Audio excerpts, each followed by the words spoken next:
वर्धा जिल्ह्यामध्ये अनेक शेतकरी सोयाबीनचं पीक मुख्य पीक म्हणून घेतात आणि यावर्षी देखील अनेक शेतकऱ्यांनी सोयाबीनची लागवड केलेली आहे। मात्र यावर्षी सोयाबीन पिकावरती हुमणी अळीचा मोठ्या प्रमाणात प्रादुर्भाव दिसून येत आहे आणि या हुमणी अळीच्या प्रादुर्भावामुळे मोठ्या प्रमाणात हे एरवी सोयाबीनमुळे बहरलेली शेती आता अनेक ठिकाणी झाडं पिवळी पडू लागली आहेत। अशा स्थितीमध्ये बेलोरा खुर्द शिवारामध्ये शेतकऱ्याने मोठ्या प्रमाणात हुमणी अळीचा प्रादुर्भाव झाला आणि त्याचा बंदोबस्त होत नसल्यामुळे थेट सोयाबीन नांगरून काढलेले आहे, ज्यामुळे हुमणी अळीचा जो बंदोबस्त होत नव्हता तर पुढील पिकावर तरी किमान हुमणी अळीचा प्रादुर्भाव होऊ नये। मात्र यामध्ये शेतकऱ्याचं मोठ्या प्रमाणात नुकसान झालेलं आहे। आपल्यासोबत शेतकऱ्यात बोलण्यासाठी आपण त्यांच्याकडनं जाणून घेऊया। दादा, काय नेमकी परिस्थिती आहे? हुमणी अळीचा जो प्रादुर्भाव आहे तो कसा लक्षात आला आणि किती एकरामध्ये तुमचं नुकसान झालेलं आहे? माझं हे 12 एकर शेत आहे आणि 12 एकरात माझा हुमणी अळीचा नुकसान झालेला आहे आणि पूर्ण म्हणजे उद्ध्वस्त शेत झालेलं आहे माझं।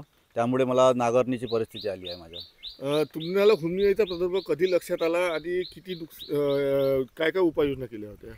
मी शेत पेरणी केली, चांगलं शेत निघालं आणि 15 दिवसानं पाहत होतं पूर्ण शेत म्हणजे खाऊन टाकलेलं हुमणी अळीने आणि मला समजत नव्हतं कशाने झालं। मग मी जमीन उकरून पाहिली, त्याच्या हुमणी अळी दिसली।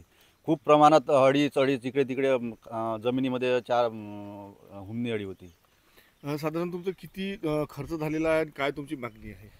माझं हे ठेक्याचं 12 एकर शेत आहे। मला 2.5 लाख रुपये ठेका द्यावा लागला आणि 1.5 ते 2.25 लाख रुपये मला हा पेरणीचा फवारणीचा सर्व खर्च आहे आणि सरकारकडे मला हीच मागणी आहे की माझा जो खर्च लागलेला आहे जास्तीत जास्त प्रमाणात मला मदत करावी।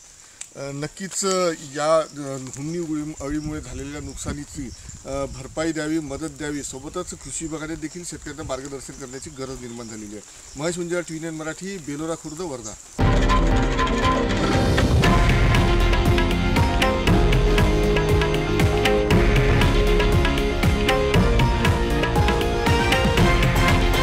हे आहे देशातील नंबर 1 न्यूज नेटवर्क आणि आपण पाहत आहात TV9 मराठी, एकमेव।